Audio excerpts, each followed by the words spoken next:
Seja muito bem-vindo ao Biotech Pod Brasil, o podcast da Biotecnologia Brasil. O tema do podcast de hoje é sobre a importância da divulgação científica nos dias atuais. E a nossa convidada de hoje, com quem terei o prazer de bater um papo, é a Eloá Caramuru. Ela é coordenadora do podcast Biologia in Situ, um podcast de divulgação científica em biologia. Seja muito bem-vinda, Eloá. É um prazer ter você aqui conosco. Muito obrigada, Luiz, pelo convite. Muita gratidão mesmo, de eu estar aqui conversando com você sobre a importância da divulgação científica. Muito obrigada mesmo pelo convite.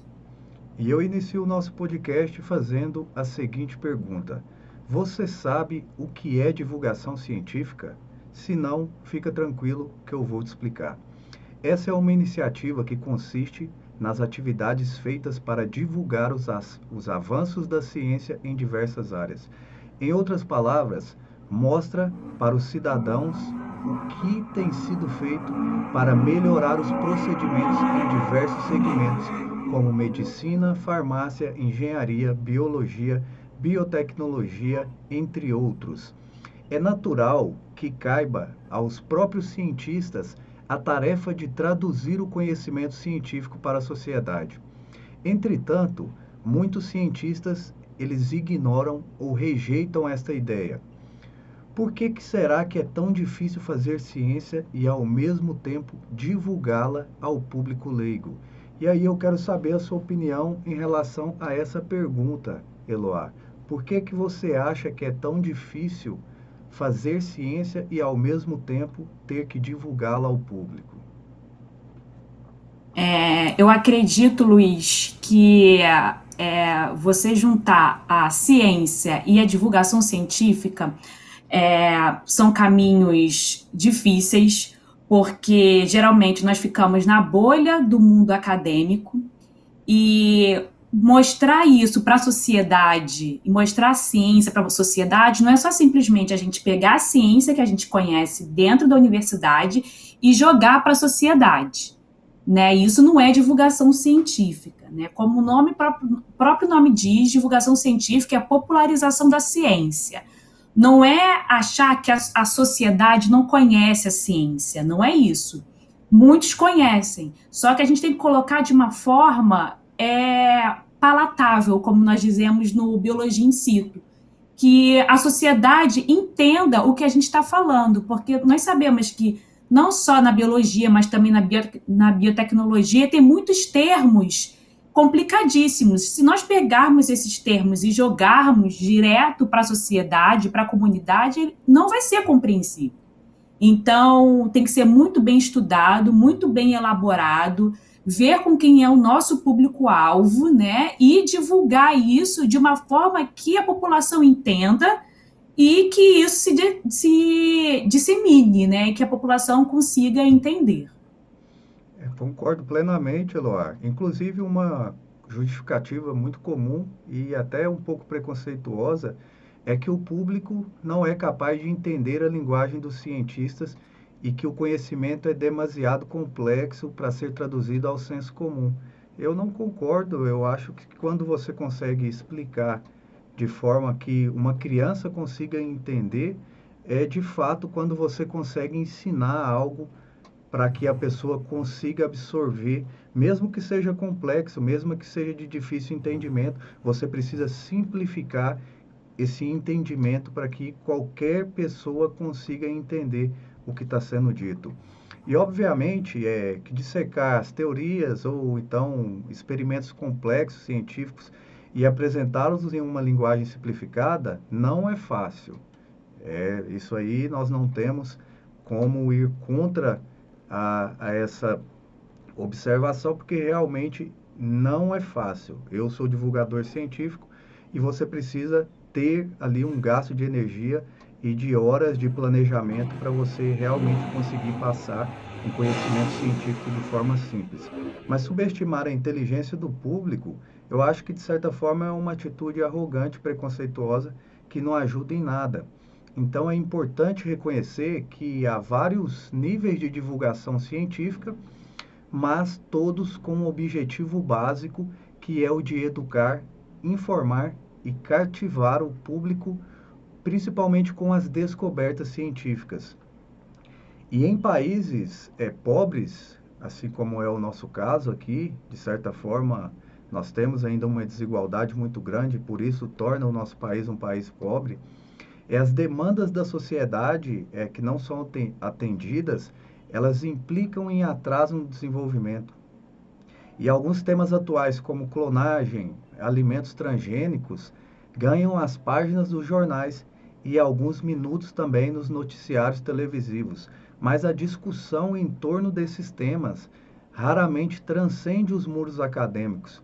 Então, nós estamos vendo agora um crescimento de diversos canais de divulgação científica e aí estamos tendo um boom realmente agora de influenciadores científicos que estão dando a cara a tapa, estão aí entrando, desbravando essa divulgação científica que está sendo feita, principalmente a partir do ano de 2020 para cá. E há incontáveis assuntos que poderiam ser discutidos nas ruas, por exemplo, se fossem apropriadamente apresentados ao público. Então, a pesquisa de formas alternativas aos combustíveis fósseis, por exemplo, a geração de novas formas de energia, menos poluentes e de baixo custo, a criação de novas variedades de cereais mais resistentes e mais produtivas do que as atuais. Então, o papel da divulgação científica, ele vem evoluindo ao longo do tempo e acompanhando o próprio desenvolvimento da ciência e tecnologia e pode estar orientada para diferentes objetivos, como educacional, vamos dar um exemplo aqui, ampliação do conhecimento e da compreensão a respeito do processo científico e sua lógica.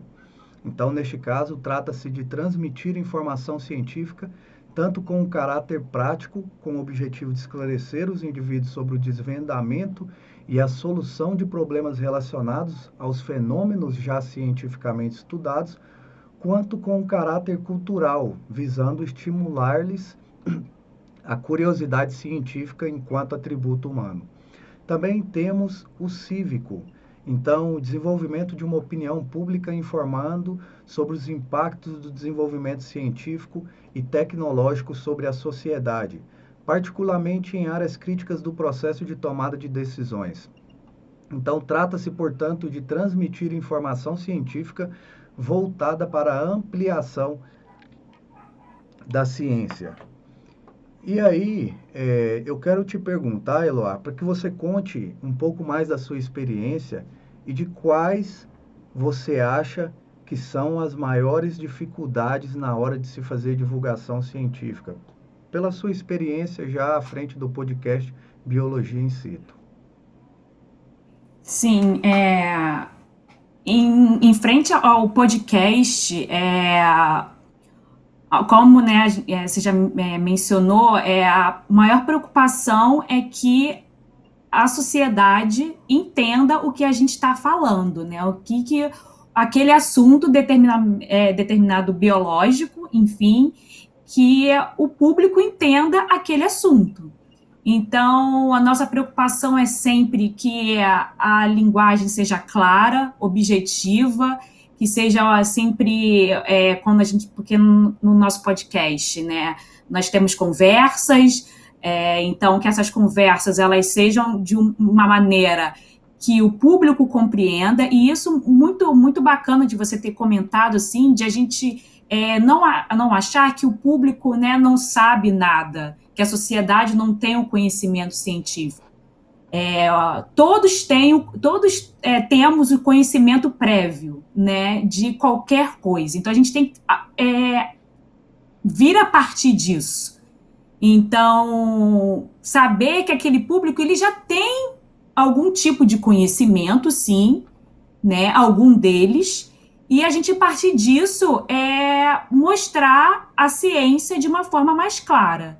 E mencionando isso, a divulgação científica ela é feita, como você muito bem mencionou, há muito tempo, né, pelas minhas pesquisas bibliográficas, né, que estou já inserida na divulgação científica, já amando. Eu, sinceramente, Luiz, eu amo o que eu faço, eu amo estar parte desse podcast, eu amo fazer parte do Biologia in Situ e amo fazer divulgação científica. Então, durante meus estudos de divulgação científica, lendo bastante artigos, enfim, dissertações, teses, eu vi que a divulgação científica ela começou lá depois da Segunda Guerra, por um cientista chamado José Reis. E ele começou fazendo essa divulgação científica através de jornais da época. Então, a divulgação científica ela existe há muito tempo. E como você falou, com a ajuda da tecnologia, as coisas foram aprimorando. Então, hoje nós podemos dizer que tem divulgação científica, sim, nos jornais, no cinema, em revistas, enfim, em séries. Temos diversos modos de fazer divulgação científica, né? Então, o podcast, que, né, é um deles, né? E fazer o podcast também não é uma tarefa fácil. Eu acho que você também pode falar sobre isso. Simplesmente acham que é só gravar e acabou, né? Tem uma estrutura por trás disso tudo, né? Uma pesquisa antes disso tudo. Então, por exemplo, o podcast, né, que eu trabalho, né, que eu sou coordenadora, nós temos uma equipe de produção de pauta, nós temos uma equipe de produção de edição de áudio, uma equipe de transcrição. Nós fazemos também as transcrições dos episódios com uma forma de abranger mais o público, né? Porque o podcast só vai ser para o público ouvinte, né? A gente quer ter uma maior acessibilidade, então a gente transcreve os episódios para o público com impedimento auditivo também ter acesso a esses episódios. Nós temos a equipe de mídias que fazem divulgação. Acham também que é só colocar o post lá no Facebook e Instagram, que isso é super fácil, e não é assim. Isso demanda tempo, isso demanda um cronograma, um planejamento absurdo. Então, olha que as coisas que estão por trás para a gente entregar isso para o público e fazer divulgação científica, né? Então, eu acho que eu mencionei algumas coisas que não é uma tarefa fácil, mas com certeza é uma tarefa que eu posso dizer também por você, que nós amamos, né? E ver que quando o público responde de alguma forma, nossa, eu entendi isso, né? Como a gente estava lá no início, né? Eu mandava minha mãe escutar. E minha mãe é economista, trabalhou anos em banco. Enfim, eu falava, mãe, escuta. E ela, nossa, eu entendi tudo. Então, isso dá um retorno, assim, de saber. Minha mãe que não tem saber nada sobre ciência, apesar dela ter convivido comigo, de ser formada em biologia, né? E participar dali, de eu estudando durante a graduação toda, minha mãe, eu segui a carreira de biologia, que não é uma carreira que meus pais seguiram. Então, quando vem esse retorno através da minha mãe também, através do público em geral, fala, nossa, eu entendi isso, e isso dá é uma coisa tão. Eu fico tão feliz em relação a isso que é simplesmente maravilhoso. Aquele trabalho, como você mencionou tudo, né? É difícil, não é fácil, né? Mas que dá uma alegria muito grande saber que acreditamos que estamos no caminho certo, né? Acho que é isso. Eu já passei bastante por isso também, em relação às pessoas acharem que é fácil criar o conteúdo. Eu cheguei à seguinte conclusão: é porque como nós utilizamos as nossas redes sociais, aí nós vamos ali, fazemos uma publicação nas nossas redes sociais próprias, aí você associa isso à criação de conteúdo, por exemplo, científico também. Ah, fazer uma publicação é muito fácil, eu pego meu celular aqui, eu faço, mas não é bem assim. Tem que ter todo um trabalho, um planejamento por trás da criação de conteúdo. Mas, infelizmente, realmente existe esse preconceito de achar que é simples criar um conteúdo e não é de forma nenhuma. Eu acho que atualmente as redes sociais ajudaram bastante na questão de divulgação científica. Eu li um artigo esses tempos para trás que ele fazia uma comparação em, entre o marketing de conteúdo, do marketing mesmo, você gerar conteúdo que hoje é aplicado aí pelas grandes empresas, e a publicação de artigos científicos. É assim, o cientista, ele fazia essa comparação, já são criadores de conteúdo há muito tempo, porque eles criam um conteúdo, então eles vão lá, vamos dizer que eles formatam esse conteúdo em forma de artigo, aí eles liberam esse conteúdo de forma gratuita, assim como é feito no marketing digital. Então eles vão em uma revista, eles vão aí num periódico e oferecem de forma gratuita para que as pessoas publiquem os artigos. A revista publica esses artigos para o público ali da própria revista e todos eles saem ganhando. O cientista por reconhecimento e ser considerado único e exclusivo, o primeiro a publicar algo em relação àquele tema. E atualmente o marketing de conteúdo é feito exatamente também dessa forma.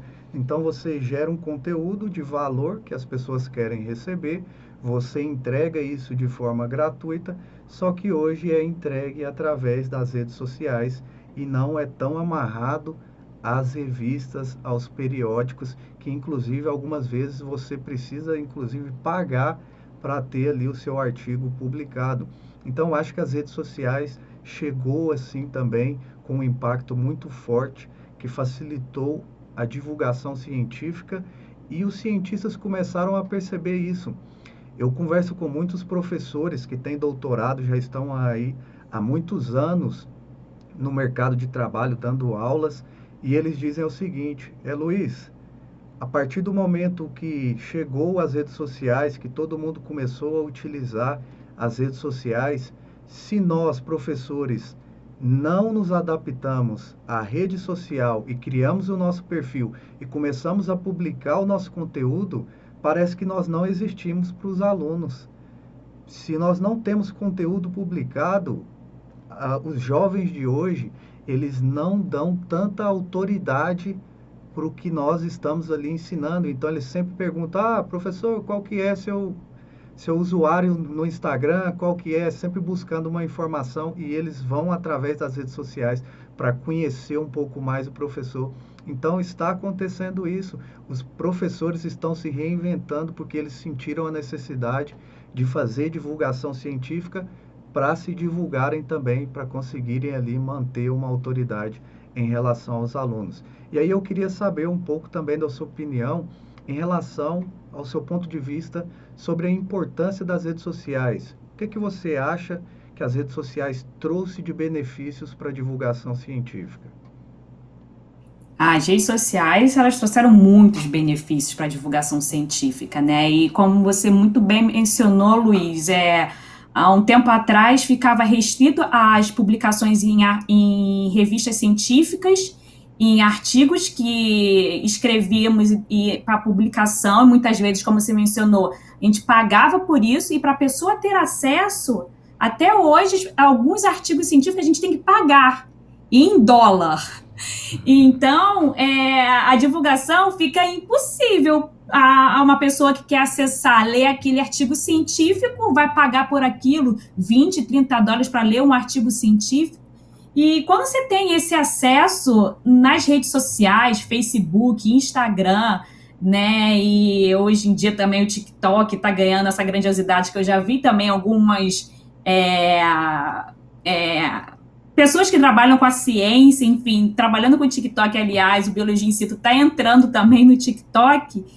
E como que o próprio nome diz, popularizar a ciência. Então, quando essas pessoas elas têm acesso gratuito, né, a esse tipo de conteúdo científico, fica muito mais fácil elas entenderem a ciência, ainda mais nos tempos atuais, e vivemos tempos difíceis de fake news, como nós sabemos, Então, quando uma pessoa entra em uma das nossas redes sociais, como a sua do Biotecnologia Brasil, como a minha do Biologia Instituto Podcast, e ela consegue compreender aquilo, ela consegue entender a ciência e ver a importância da ciência, né? Ela já sabia que a ciência era importante, mas hoje em dia, ainda mais com essa disseminação do fake news, e enfim, então ela está próxima a esse conteúdo gratuito, de forma fácil, pelo celular, e enfim, ela vai conseguir nos apoiar, e nos apoiando, a gente ganhando visibilidade, a ciência vai disseminar e as pessoas vão conseguir entender, enfim, a importância da ciência e parar de acreditar em correntes de, enfim, de WhatsApp, essas correntes de fake news que são um absurdo, entendeu? Eu acho que é isso. Eu vou contar uma experiência que eu tive há 2 dias atrás. O pai do meu irmão, eu tenho um irmão por parte de mãe, me mandou uma mensagem com uma manchete no WhatsApp. Inclusive eu tenho aqui, vou ler a manchete aqui para que eu não fuja exatamente das palavras que foram colocadas aqui.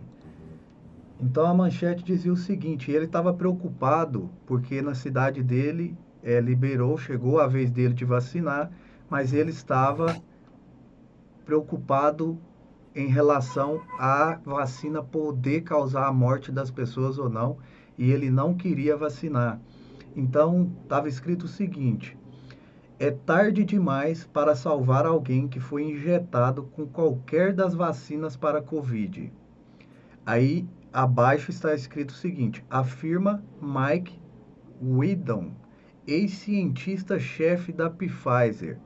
Então já coloca uma autoridade aqui para dar aqui mais veracidade para o que está sendo dito. E aí continua dizendo o seguinte: ele exorta aqueles que ainda não foram injetados com o composto mortal a lutar pela continuidade dos seres humanos e pela vida de seus filhos.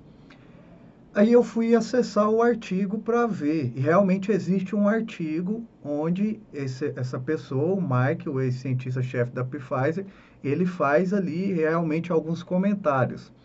Ele está em inglês, eu acho que é por isso que dificulta um pouco do entendimento das pessoas também, e por isso que elas levam o que está sendo dito aqui através do WhatsApp a sério. Mas lá, basicamente, ele falava, criticava em relação a os governos criarem muitas variantes para assustar as pessoas, para que elas precisem tomar mais de uma dose de vacina e o mercado multibilionário das indústrias farmacêuticas poderem faturar ainda mais. E basicamente o texto dele era muito extenso, era dizendo isso. E lá no final ele comentava alguma coisa sobre poder realmente causar ali complicações às vacinas. E isso é fato, o organismo ele reage de forma individual, cada um tem o seu organismo, não tem como você predizer como todos vão funcionar. Então vai existir algumas complicações em pessoas, podem até levar à morte algumas pessoas, sim, mas não é a maioria dos casos. Na maioria dos casos, realmente a vacina ela vai ser efetiva e vai imunizar as pessoas. E lá no final ele mesmo se contradizia, dizendo o seguinte: ah, olha, eu não sei, não tenho tanta certeza se pode realmente acontecer isso, mas nós temos que procurar a Deus. Aí já envolveu algo tipo religião com a ciência. Aí eu tranquilizei esse pai do meu irmão, dizendo o seguinte: olha, vamos seguir aqui um raciocínio. Quantas pessoas ricas e famosas você viu se vacinar assim que teve a oportunidade? Me explica uma coisa, por que que os países de primeiro mundo já imunizaram praticamente a população, em alguns, a população inteira, já estão vivendo normalmente e nenhum deles morreram ainda? Então ele mesmo chegou na conclusão, na resposta, eu só levantei alguns questionários, então é muito perigoso. O que que eles fizeram aqui, como se fosse uma divulgação científica, mas no caso totalmente fake news? Eles fizeram essa chamada aqui não estava no artigo, então isso aqui é uma fake news para acontecer mais compartilhamento dentro do WhatsApp, que é o seguinte: é tarde demais para salvar alguém que foi injetado com qualquer das vacinas para Covid.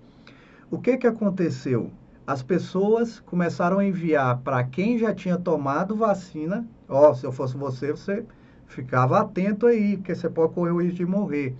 Então elas se sentiam preocupadas com os familiares, mandavam para os familiares, e aqueles que iam vacinar, eles mandavam para os que iam vacinar também. Isso aqui se espalhou assim, de uma forma igual um vírus mesmo, de uma forma muito rápida, e por isso é muito importante que cientistas estejam dentro das redes sociais, estejam se comunicando com as pessoas para que nós possamos reverter isso daqui. Então nós precisamos combater isso daqui que está acontecendo dentro das redes sociais, porque senão a nossa população vai viver aí de desinformação e nós não vamos conseguir desenvolver principalmente as novas tecnologias que estão vindo aí com uma força muito grande por causa do medo das pessoas.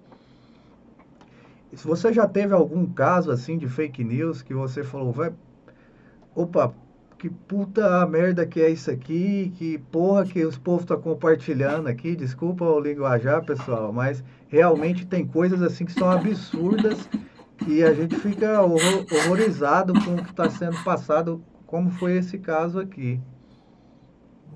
Ah, uma delas foi até passada pelo meu pai, que o vírus da Covid foi desenvolvido em laboratório. E, e fui lá eu tentar explicar para o meu pai que não era assim, que não é. E fui mandando outras coisas para ele. E ele, não, eu acredito. Eu falei, mas como que o senhor acredita nisso? Foi desenvolvido em laboratório na China. Aí eu, caraca, é muito complicado, é muito complicado. E outra que eu escutei também foi o uso da máscara, que o uso da máscara era uma coisa muito ruim, que isso a gente não conseguia respirar e que estava atrapalhando o nosso sistema respiratório. Ai, eu, Senhor, é muito complicado, é muito complicado. Por isso que a gente não pode. É difícil, Luiz, mas a gente tem que dar as mãos. Todo científico, divulgador científico, tem que dar as mãos, um segurar a mão dos outros, assim, né? Mesmo de forma longe, dessa forma online, e um dar apoio para o outro, um divulgar o outro e falar isso é mentira, isso é verdade, e continuar divulgando e continuar pesquisando, porque não tem como controlar isso, né? Na verdade, o WhatsApp, você, como você falou, você manda para uma pessoa, aí manda para outra, manda para outra, manda para outra. Imagine esse caso que você relatou. A pessoa já tomou a primeira dose e a pessoa vai e fala assim: eu não vou tomar a segunda. Imagina só o caos que é, né? E é muito complicado, assim, ainda mais tendo uma campanha. Eu nem sei se pode falar isso, Luiz, ainda bem que você pode editar depois. Mas o nosso presidente ainda reforçando, né? Eu não sei se pode falar de política, mas o nosso presidente ainda reforçando que a vacina ela não é obrigatória, que você pode tomar se você quiser. Como que é isso, sabe? Nosso país erradicou a poliomielite, a paralisia infantil, por conta da vacina ser obrigatória, sabe? E vem o nosso presidente falar que quem quiser ser vacinado pode ser vacinado, quem não quiser tá tudo bem. Não, não tá tudo bem.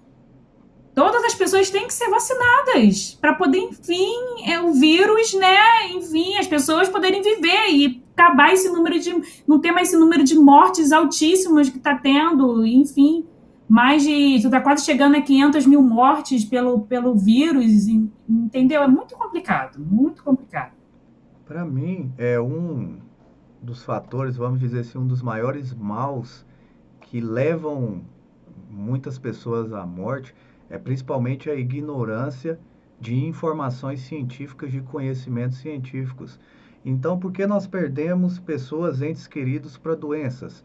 porque nós não temos o conhecimento científico suficiente para combater as doenças. Por que tem muitas pessoas morrendo por causa de Covid? Porque elas não querem se vacinar, porque estão sendo bombardeadas com fake news o tempo todo, que levam elas a ficarem, de certa forma, confusas em relação à vacina e acabam decidindo por não se vacinar. Então, no caso, poderia ter acontecido uma tragédia que, se eu não esclarecesse para o pai do meu irmão, ele poderia ter optado por não vacinar e, quem sabe, aí, com o passar do tempo, ter se infectado com o vírus e também poder ser levado a óbito. Então, o papel do divulgador científico é essencial e é por isso que nós precisamos nos unir, continuar trabalhando, porque nós estamos em guerra com a ignorância, com a falta de informação científica que levou aí muitos entes queridos e muitas famílias foram aí dizimadas por causa da falta de informação. De forma um pouco resumida, esse conjunto de conceitos e definições, então enfatizando aspectos educacionais, ora também culturais, políticos e ideológicos, proporciona uma ideia das amplas possibilidades das atividades de divulgação científica. E dependendo da ênfase de cada um desses aspectos e objetivos, variam também os públicos-alvos dessas atividades, sejam eles estudantes, professores, pessoas alfabetizadas ou não, agentes formuladores de políticas públicas e até os próprios cientistas. Então, para nós finalizarmos aqui, estamos chegando ao final do podcast. Eu queria que você compartilhasse com as pessoas que estão iniciando aí a sua jornada na divulgação científica alguns conselhos para que elas não desistam, para que elas continuem firme e nos ajude aí nessa batalha para que nós possamos vencer essa guerra, Eloá. Então, pessoal, primeiramente, você biólogo, estudante de biologia, que gosta da biologia, se você é graduando ou não, se você ainda é estudante, ainda está ali no ensino médio, você já é apaixonado pela ciência, se você quer fazer biologia, biotecnologia, oceanografia, biomedicina, se você quer estar ligado a algum curso ligado à ciência e você tem vontade de fazer divulgação da ciência, faça. Ela está sendo muito necessária nesse momento e com certeza nos anos seguintes. Primeiramente, estudem bastante, leem bastante, não peguem uma única fonte, pesquisem, tem diversos artigos científicos na internet, procurem revistas também com uma qualificação, né, boa, porque tem muitas revistas também que pode vir, né, com dados errôneos. Então, estudem e façam a divulgação científica de maneira pensando sempre no que o público quer saber, o que o público quer ouvir, enfim, o que o público está com a vontade de entender, porque eles tem muitas pessoas a fim de entenderem as coisas científicas e eles não têm acesso. Então, você que quer fazer divulgação científica, não desista, não desista. Você que é aluno ainda, você que é graduando, pesquise, entre em contato. Tem muita gente, como o Luiz, que faz muito bem a divulgação científica. Eu aprendo muito com o Luiz. Então, Luiz, me dá uma aula, certeza, né? Sempre dá mais gente fazer um merchan, estou no curso dele de como fazer divulgação científica. Então, façam contato com a gente. A maioria dos divulgadores científicos, eles são super abertos e fazer sempre contatos, fazer o famoso network, conhecer outras pessoas, mande mensagem para a gente, mande o seu contato, fala, eu quero fazer divulgação científica, só que eu não sei como, você pode me ajudar, que vamos responder com certeza. Eu sou super acessível, o Luiz né? Vocês podem conferir na página pessoal dele, tem mais de 90 mil inscritos, mais de 90 mil seguidores, e ele responde todos. Então, se você se identificar e quer fazer essa divulgação, que é muito importante, ainda mais no nosso país, que eu repito, que as fake news, elas dominam e o público acaba acreditando nessas fake news do que nos próprios cientistas. Então, acreditem, estudem e façam esses contatos, né? Que esses contatos são muito importantes. Então, Luiz, se você me permitir, eu posso fazer o meu merchan do Sim, eu ia podcast. dizer isso para você agora, inclusive. Fique à vontade para fazer. Pode convidar o pessoal aí E, para seguir vocês. então, pessoal, eu quero agradecer imensamente, Luiz, pelo convite. É muito gratificante de verdade eu ter a oportunidade de falar sobre divulgação científica com você, que eu me espelho demais. Enfim, espero um dia chegar no seu patamar Vai, de com divulgador certeza. científico, de divulgador científico. Pessoal, peço desculpas se algumas palavras me ficarem enroladas. Eu ainda estou tentando lidar com essa coisa de falar com o público. Quero pedir desculpas, mas quero agradecer imensamente pelo convite, Luiz, e fazer o convite para vocês para conhecer o nosso podcast, que é o Biologia in Situ. Lá nós falamos de biologia, mas falamos de diversos assuntos da biologia, na área da educação ou não. Por exemplo, ontem foi o Dia Mundial dos Oceanos. Nós tivemos um episódio especial só de mulheres falando sobre os oceanos. Foi Mulheres do Oceano o episódio. O episódio está incrível. Vai na nossa plataforma. Nós estamos no Spotify, no Deezer, no Google Podcast, como Biologia in Situ. E se vocês quiserem seguir a gente no Instagram, nós estamos também como @Biologia in Situ, no Facebook como @Biologia in Situ, no Twitter como @BioInSitu. E no nosso site, nós temos o nosso site, onde está todos os episódios lá. Se vocês não puderem ter acesso ao Spotify, ao Deezer, nós temos nosso site, que é o biologiaincito.com.br, que está lá todos os episódios. Nós temos mais de 20 episódios, porque nós estreamos em 3 de setembro de 2020, que é o Dia da Pessoa Bióloga. Então, nós ainda vamos fazer um ano e estamos aí nessa luta, fazendo divulgação científica. E é isso, entre em contato com a gente, siga a gente nas redes sociais. Se você é apaixonado pela ciência, por divulgação científica, siga nós, que nosso podcast é simplesmente eu sou, né, apaixonada. Então, é isso, Luiz, muito, muito, muito obrigada mesmo.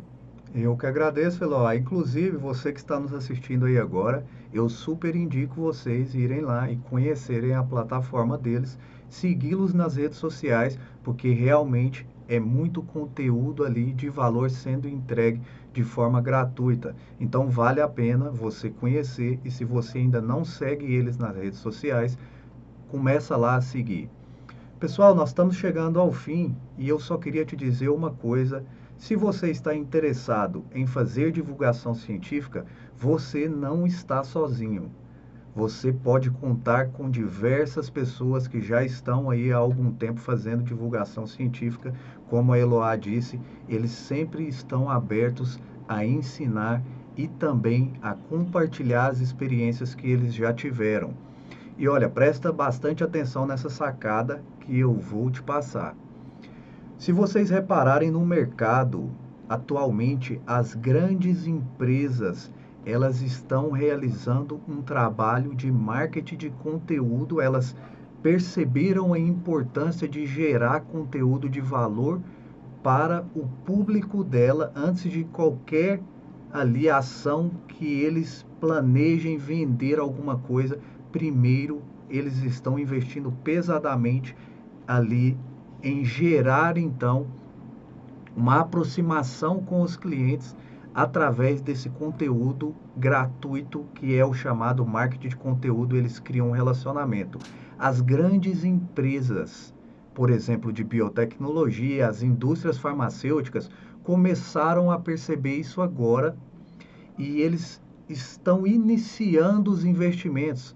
Se você começar a criar o seu perfil agora, daqui 1 ano, 2 anos, é você que vai estar recebendo aí patrocínios, mimos, aí ingressos para participar de congressos, de palestras, e você vai ter vários benefícios. Então vale a pena você começar agora. Fazendo uma analogia bem rápida do marketing de conteúdo, principalmente agora o marketing de conteúdo científico, que é o que está em alta.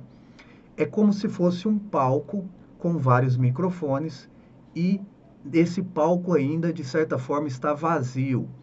E tem as primeiras pessoas que estão subindo ao palco e pegando os microfones.